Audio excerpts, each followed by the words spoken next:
Vote bank की राजनीति में डूबी हुई है और वोट बैंक की राजनीति के लिए समाज को तोड़ते रहना, डिवाइड एंड रूल, ये कांग्रेस की विशेषता रही है। और अंग्रेजों के सामने लड़ते लड़ते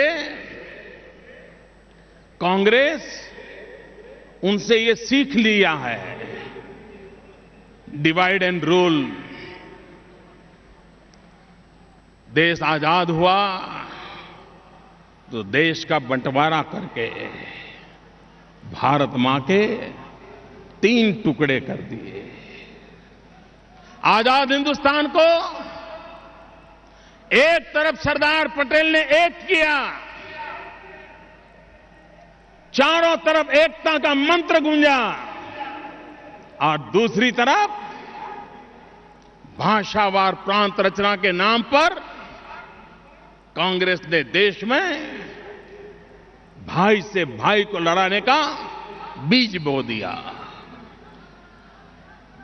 गांव को शहर से लड़ाओ, शहर को गांव से लड़ाओ, नदियों के लिए लड़ो, पानी के लिए मरो।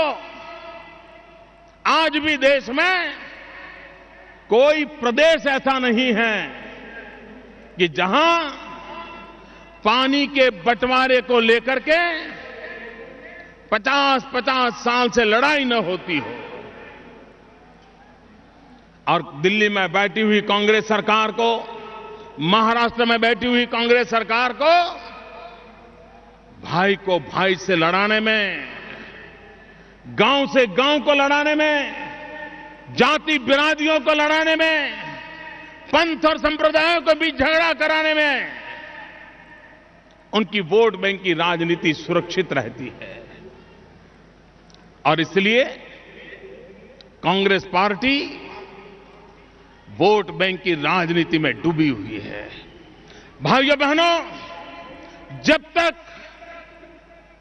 वोट बैंक की राजनीति से हम देश को मुक्त नहीं कराएंगे और देश को विकास की राजनीति के रास्ते पर नहीं ले जाएंगे, देश की समस्याओं का समाधान नहीं होगा। भाइयों बहनों, भारतीय जनता पार्टी ने अपनी आर्थिक नीतियों के द्वारा, अपने राजनीतिक दर्शन के द्वारा, अपनी कार्य संस्कृति के द्वारा ये सिद्ध कर दिया है कि भारतीय जनता पार्टी विकास के मंत्र को समर्पित है, विकास की राजनीति को समर्पित है। और विकास के बिना देश के गरीबों का, देश के गांव का, देश के दलितों का, पीड़ितों का, शोषितों का कल्याण नहीं होगा। हमारे बगल में मध्य प्रदेश है। अगर मैं गुजरात की चर्चा करूं तो कुछ लोगों के पेट में दर्द होना शुरू हो जाता है, इसलिए मैं गुजरात की चर्चा करना नहीं चाहता हूं। मैं आज मध्य प्रदेश की चर्चा करना चाहता हूं।